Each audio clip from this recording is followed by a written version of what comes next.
Welcome back dear students in this new video of chemistry with Shashank.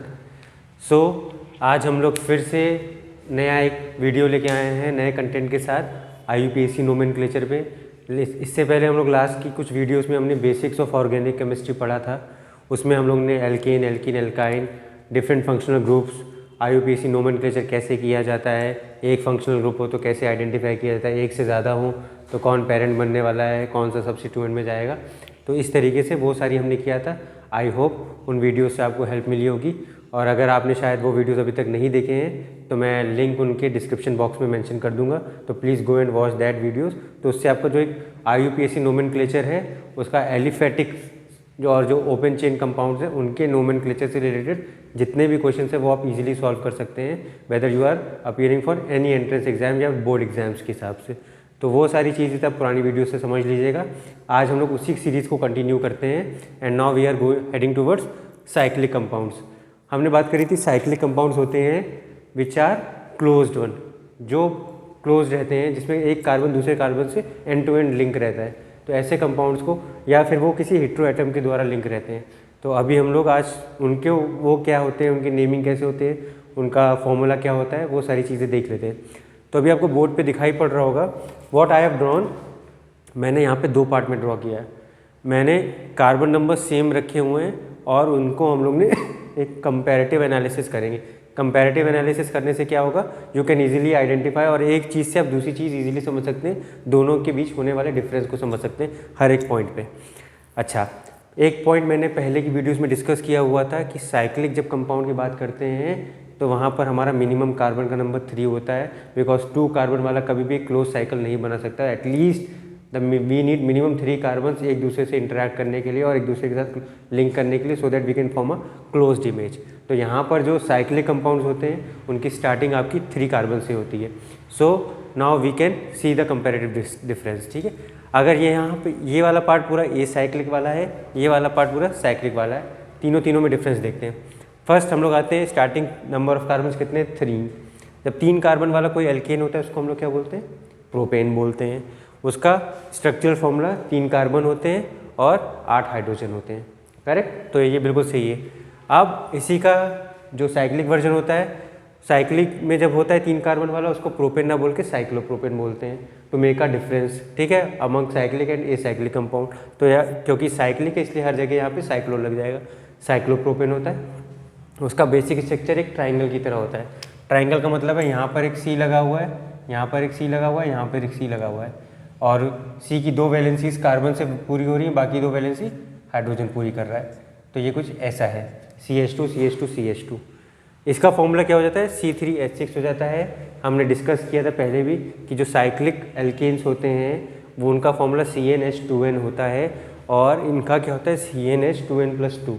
तो जो 2 plus वाले hydrogen है वो यहाँ पे रिप्लेस हो जाते हैं, because we are forming a closed bond. एक नया बॉन्ड बनाने के लिए वो 2 को कॉम्प्रोमाइज़ किया जाता है। तो इनका फॉर्मूला CnH2n होता है, जो एक एल्कीन के बराबर होता है। ठीक, तो फॉर्मूलेस आपको याद रखने हैं। फॉर्मूले में डिफरेंस है, नाम में डिफरेंस है, और स्ट्रक्चर में डिफरेंस है। ठीक है, कार्बन नंबर सेम होने की वजह, because they both are completely different compounds.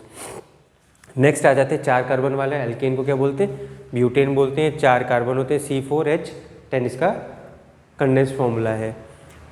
वहीं इसका साइक्लिक वर्जन देखेंगे तो दैट इज साइक्लोब्यूटेन। ब्यूटेन के आगे साइक्लो लगा दिए।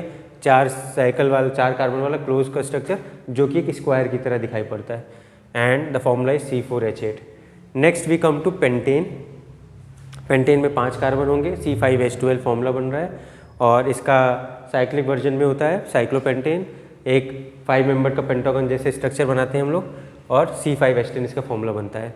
नेक्स्ट हेक्सेन है, हेक्सेन C6H14, और उसका cyclic version cyclohexane which looks like a hexagon. Hexagonal shape का होता है, हेक्सागोन की तरह नज़र आता है ये। और फिर है हेप्टेन C7H16, यहाँ पे साइक्लोहेप्टेन 7 वाला C7H14। Octane cyclooctane C8H16। That is इज़ 9 कार्बन वाला C9H20, और दिस इज साइक्लोनोनेन 9 कार्बन वाला क्लोजिंग स्ट्रक्चर C9H18। सो ये आपके ऐसे डिफरेंस होते हैं। तो this is like version of acyclic versus cyclic, acyclic versus cyclic. So I hope ये आपको ये क्लैरिटी इस स्ट्रक्चर इस फिगर से बिल्कुल मिल गई होगी कि आप you can easily mark the difference between cyclic version and acyclic version. So now quickly let us see some of the examples of this cyclic compound. उनकी साइक्लिक कंपाउंड्स के नोमेनक्लेचर कैसे किए जाते हैं उसके कुछ एग्जांपल्स देख लेते हैं ताकि ये वाला सेक्शन भी आपको पूरी तरीके से क्लियर हो जाता है। So let's see the some more examples about it. Now let us see some of the examples for the nomenclature of cyclic compounds. मैंने कुछ डायग्राम्स बनाते हैं, फटाफट से इनका एक नोमेनक्लेचर करते हैं और समझ जाएंगे, ठीक है। तो अब इसमें पहला एग्जांपल है, पहले एग्जांपल में हमें साइक्लिक स्ट्रक्चर देखना है। साइक्लिक स्ट्रक्चर इस क्या है हमारा 6 कार्बन वाला है, 1 2 3 4 5 6।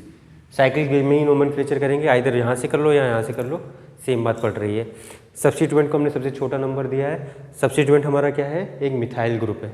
This is known as methyl group. जब कोई भी ग्रुप और एटम नहीं लगा है तो वो मिथाइल ग्रुप होता है। तो 1 नंबर पे हमारा मिथाइल ग्रुप लगा हुआ है, तो इट विल बी 1 पे क्या है, मिथाइल साइक्लोहेक्सेन। वेरी इजी, कोई ज़्यादा टफ नहीं है। सेकेंड वाले पे आपका एक साइक्लोप्रोपेन दिख रहा है। साइक्लोप्रोपेन के एक 1 पोजीशन पे और एक 2 पोजीशन पे हमें मिथाइल ग्रुप दिख रहे हैं। तो 1,2 डाइमिथाइल साइक्लोप्रोपेन। 6 वाला क्या है, साइक्लोहेक्सेन है। हेक्सेन पे आपका वो लगा हुआ है डबल बॉन्ड ओ, मतलब डबल बॉन्ड ओ क्या होता है, ये क्या है, एक कीटोन ग्रुप है। इसका नाम बन जाएगा साइक्लोहेक्सेन। अगर यहाँ पे डबल बॉन्ड नहीं होता साइक्लोहेक्सेन बनता, बट साइक्लोहेक्सेन की जगह यहाँ पे ओन लग गया है तो साइक्लोहेक्सेनोन। यहाँ पे नंबर मेंशन करने की वी नीड नॉट, अगर कोई सब्स्टिट्यूएंट होता तब हम नंबर मेंशन करते, बट अभी कोई ज़रूरत नहीं है, तो we can directly right cyclohexanone इसको। ये आपको हमेशा याद रखना है कि साइक्लिक कंपाउंड में साइक्लो लगाना बहुत ज़रूरी है। साइक्लो नहीं लगाएंगे आप अगर, तो वो एलिफेटिक कंपाउंड बन जाता है। तो इस वजह से हम लोग को साइक्लिक कंपाउंड्स के आगे साइक्लोहेक्सेनोन या साइक्लो लगाना बहुत ज़रूरी है। फटाफट से फोर्थ वाला देख लेते हैं। फोर्थ वाले में हमें क्या दिखाई पड़ रहा है, एक तरफ OH लगा हुआ है और एक तरफ 2 कार्बन वाला इथाइल ग्रुप लगा हुआ है। ये एल्काइल ग्रुप है, इथाइल है, OH है, और एक 4 मेंबर्ड वाला साइक्लिक कंपाउंड है जिसको साइक्लोब्यूटेन बोलते हैं। अब हमारी नंबरिंग कहाँ से होगी, यहाँ पे 2 सब्स्टिट्यूएंट है, 2 सब्स्टिट्यूएंट में एक फंक्शनल ग्रुप बनाना पड़ेगा। ऑब्वियस सी बात है, OH हमारा हाई प्रायोरिटी वाला है, हायर है, तो यहाँ नंबरिंग हम लोग यहाँ से शुरू करेंगे। तो this will be 1, this will be 2, this will be 3, this will be 4। अगर उल्टी साइड से चलते तो इसको 4 नंबर मिलता, तो कोई मतलब नहीं था। हमें हमेशा सबसे मिनिमम नंबर रखने होते हैं सब्स्टिट्यूएंट्स के। तो 2 पोजीशन पे इथाइल ग्रुप लगा हुआ है। 2 पोजीशन पे क्या लगा हुआ है, इथाइल ग्रुप। साइक्लो ब्यूटेन होता, बट ब्यूटेन के साथ हमारा अब एल्कोहल लग गया है। जब एल्कोहल लग जाता है तो ई हट के क्या लग जाता है, OL। तो ये क्या हो जाएगा, 2 इथाइल साइक्लो ब्यूटेनॉल। दिस भी ऑल लग गया है इसमें। फटाफट से नेक्स्ट कर लेते हैं। अब इसमें हमारा क्या आ रहा है, एक साइक्लोहेक्सेन दिखाई पड़ रहा है और एक हमारे पास एल्काइल ग्रुप लगी हुई है, 1 2 3 4 कार्बन की। तो 4 कार्बन की है, 4 कार्बन वाले को क्या बोलते हैं, ब्यूटाइल बोलते हैं, ठीक है। तो इसको नॉर्मल चेन है, कोई ब्रांचिंग नहीं है, तो इसको N ब्यूटाइल लिख सकते हैं, नहीं तो सिंपल ब्यूटाइल भी लिख सकते हैं, नॉर्मल ब्यूटाइल भी लिख सकते हैं। साइक्लोहेक्सेन, वेरी इजी वन, बहुत इजी है। तो N ब्यूटाइल की सब्स्टिट्यूएंट है और साइक्लोहेक्सेन हमारा मेन प्राइमरी फंक्शनल ग्रुप है, तो इसका ये नेम हो गया हमारा इस तरीके से। नेक्स्ट है, अब थोड़ा सा अलग आया है, इसमें हमारे 2 साइक्लिक कंपाउंड्स हमें दिखाई पड़ रहे हैं। अब हमें किसको सब्स्टिट्यूएंट बनाना है, किसको प्राइमरी पेरेंट चेन बनाना है, वो कैसे कैलकुलेट किया जाएगा, वो कैसे आइडेंटिफाई किया जाएगा। बहुत ही ईजी रूल है। यहाँ पर हमें मेन जो बड़ा वाला होगा उसके नंबर ऑफ़ कार्बन ज़्यादा होने चाहिए। अगर 2 साइक्लिक कंपाउंड्स हैं तो जो बड़ा वाला होगा वो मेन में जाएगा, जो छोटा वाला होगा वो सब्स्टिट्यूएंट में जाएगा। तो ये 3 कार्बन वाला है, ये 4 कार्बन वाला है, तो ये हमारा पेरेंट चेन बनाने वाला है। तो फाइनली हमारा साइक्लोब्यूटेन आने वाला है, ये वाला हमारा सब्स्टिट्यूएंट में जाएगा। अब सब्स्टिट्यूएंट में तो चला गया ये, बट साथ में मुझे ये कार्बन और दिखाई पड़ रहा है, तो ये इस कार्बन को भी इंक्लूड करना पड़ेगा।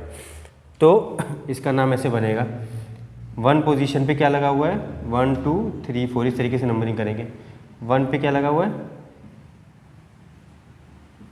मिथाइल, एक कार्बन की मिथाइल और फिर साइक्लो प्रोपाइल। अब यहाँ पे प्रोपाइल हो जाएगा क्योंकि ये एक हाइड्रोजन हम लोग खींच चुके हैं, प्रोपेन नहीं है।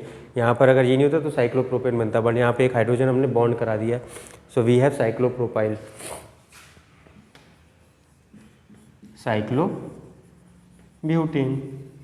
थोड़ा सा ट्रिकी है बट सब्स्टिट्यूएंट में एक कार्बन वाला मिथाइल हो गया, मिथाइल साइक्लोप्रोपाइल एक सब्स्टिट्यूएंट अटैच है हमारी 1 पोजीशन पे, तो 1 पोजीशन पे मिथाइल साइक्लोप्रोपाइल ग्रुप अटैच्ड है। This is known as methyl cyclopropyl. ये हमारा ग्रुप अटैच्ड है methyl cyclopropyl at the 1 position of cyclobutane, तो 1 methyl cyclopropyl cyclobutane. Clear? I hope clear हो गया होगा। इसको कुछ प्रैक्टिस करेंगे तो प्रैक्टिस करने से और ज़्यादा ईजी बनता चला जाएगा हमारा। नेक्स्ट आ जाते हैं। नेक्स्ट में हमारे पास एक साइक्लोहेक्सेन दिख रहा है पेरेंट चेन, जिसपे हमारे 3 सब्स्टिट्यूएंट हैं। यहाँ पे हमने पहले भी डिसाइड पढ़ा हुआ था कि हैलोजन जब भी होते हैं उनको हमेशा प्रीफिक्स यूज़ किया जाता है, नॉट एज अ सफिक्स, तो प्रीफिक्स की तरह यूज़ करेंगे। यहाँ पे 1 2 3 4 5 6, मैं इस साइड से भी चल सकता था बट इस साइड से ज़्यादा नंबरिंग मिल रही थी। यहाँ से मेरे सब्स्टिट्यूएंट को 1 मिल रहा है, 2 मिल रहा है और 5 मिल रहा है। यहाँ से क्या मिलता? 1 मिलता, 3 मिलता और 6 मिलता, तो 1 to 5 ज़्यादा बेटर है। फिर हम लोग अल्फ़ाबेटिकल ऑर्डर चलते हैं। 2 5 पे क्या है? Die bromo. 1 पे क्या है? फ्लोरो साइक्लो हेक्सेन। क्लियर? 2 5 पे डाई ब्रोमो, 1 फ्लोरो साइक्लो हेक्सेन। अब नेक्स्ट कंपाउंड पे आ जाते हैं। नेक्स्ट कंपाउंड में कहानी पलट जाती है। कहानी पलट ऐसे जाती है कि अभी जब हम लोग इस बार एग्जाम्पल को कर रहे थे तो वी सेड कि जो छोटा वाला साइक्लिक कंपाउंड होगा जिसके कार्बन नंबर लेस है, the compound which is having less carbon number atom will be given a category of substituent. उसको सब्स्टिट्यूएंट की कैटेगरी में डालते हैं और जो ज़्यादा कार्बन वाला होता है उसको पेरेंट चेन की कंपाउंड में डालते हैं। सेम रूल यहाँ भी अपनाएंगे। अब यहाँ पर हमारा एक एलिफेटिक चेन है और एक एरो साइक्लिक चेन है। इन दोनों में अब कौन सा हमारा कंपाउंड जाएगा, तो ये इसको पहले बात इसको गिन लेते हैं। ये क्या है? 1 2 3 4 5 6 कार्बन की एक एलिफेटिक चेन है और 1 2 3 कार्बन की एक साइक्लिक चेन है। तो इसका नाम 1 हेक्साइल साइक्लोप्रोपेन भी हो सकता है और दूसरा नाम इसका हो सकता है 3 पे क्या लगा हुआ? 3 साइक्लो प्रोपाइल हेक्सेन। ठीक है, ये भी हो सकता है। अब दोनों में से कौन सा सही है? 1 हेक्साइल के केस में हमने बड़ी एलिफेटिक चेन को हमने सब्स्टिट्यूएंट माना है, इसको मेन पेरेंट चेन माना है। ठीक है, इसमें हमने इसको सब्स्टिट्यूएंट माना है, इसको पेरेंट चेन माना है। तो इसमें जो सही है अकॉर्डिंग टू अभी तक जो हमने रूल 6 वाले कंपाउंड के नोमेनक्लेचर में पढ़ा था, उस रूल के अकॉर्डिंग तो मेरे हिसाब से 3 वाला सही होना चाहिए और आपका 3 वाला ये नीचे वाला नंबरिंग आपका ज़्यादा सही रहेगा, बिकॉज यहाँ पे जो कम नंबर वाला कार्बन होता है वेदर इट इज़ साइक्लिक और एसाइक्लिक, वो हमेशा सब्स्टिट्यूशन पे ही जाएगा। तो आपका 3 वाला यहाँ पे साइक्लोप्रोपाइल है तो वो आपका सब्स्टिट्यूशन में जाएगा और 6 कार्बन वाली मेन पेरेंट कंपाउंड, क्योंकि हमने जब बेसिक फर्स्ट रूल पढ़ा था पेरेंट चेन कंपाउंड या पेरेंट चेन को आइडेंटिफाई करने का, the one which has the maximum number of carbon atom उसको पेरेंट चेन की प्रेफरेंस मिलती है। तो यहाँ पर 6 है, यहाँ 6 वर्सेस 6 वर्सेस 3 है, तो ऑब्वियस सी बात है 6 को प्राइमरी चेन बोला जाएगा और 3 को सब्स्टिट्यूशन में बोला जाएगा। तो 3 वाला हमारा सब्स्टिट्यूशन में चला गया, 3 साइक्लोप्रोपाइल और हेक्सेन है। ओपन है, कोई साइक्लिक नहीं तो इसलिए हेक्सेन लिखेंगे हम लोग। नेक्स्ट करते हैं। नेक्स्ट पे हमारे पास एक OH ग्रुप दिखाई पड़ रहा है मुझे, एक ये दिख रहा है और एक 1 2 3 4 मेंबर्ड 5 मेंबर्ड की एक हमें एलिफेटिक चेन दिखाई पड़ रही है। तो बेस्ड ऑन दिस पैटर्न ये हमारा पेरेंट चेन बनने वाला है। अब पेरेंट चेन में OH हमारा मेन फंक्शनल ग्रुप बनेगा, तो नंबरिंग हमारी इस कार्बन से होगी 1 2 3 4 5। 5 पोजीशन पे क्या लगा हुआ है? साइक्लोप्रोपाइल लगा हुआ है। तो 5 साइक्लोप्रोपाइल, 5 कार्बन वाले पेंटेन और एक पोजीशन पे ऑल लगा हुआ है अल्कोहल, तो पेंटेनॉल। 5 cyclopropyl pentanol. तो आई होप आपको ये वाले नोमेनक्लेचर पूरी तरीके से क्लियर हो गए होंगे और आप इसमें भी फिर और प्रैक्टिस करिएगा, जिससे आप साइक्लिक कंपाउंड्स में परम्यूटेशन कॉम्बिनेशन लगा के वेरियस कॉम्बिनेशन, 2 साइक्लिक कंपाउंड, एक साइक्लिक एक एलिफैटिक में फंक्शनल ग्रुप, इसमें फंक्शनल ग्रुप, तो वो सारी चीज़ें लगा के देखते जाइएगा और खूब सारे कॉम्बिनेशन बनाइएगा और जिससे आपको और नोमेनक्लेचर में ईजी होगा करने में। अगर आपको कोई भी क्वेरी आ रही है प्लीज़ मुझे कमेंट करिएगा, पिंग कर दीजिएगा कमेंट सेक्शन बॉक्स में। I will help you to resolve the query और उस तरीके से फिर हम और प्रैक्टिस करेंगे। और नेक्स्ट वीडियो में जब मैं शुरू करूँगा तो we will go with the aromatic compound. अभी तक हमने एरोमेटिक और बेंजीन वाले जितने भी कंपाउंड्स हैं उनका नोमेनक्लेचर नहीं देखा है, वो हमें सीखना है। तो नेक्स्ट वीडियो में हम लोग बेंजीन वाले कंपाउंड्स के नोमेनक्लेचर को करते हैं। So stay tune to watch my next video which will be based on the nomenclature of the benzene and aromatic compounds. और इस वीडियो के लिए आज इसमें इतना ही। कोई भी डाउट हो प्लीज़ मुझसे पूछ लीजिएगा and please like share and subscribe my channel. Till then, thank you.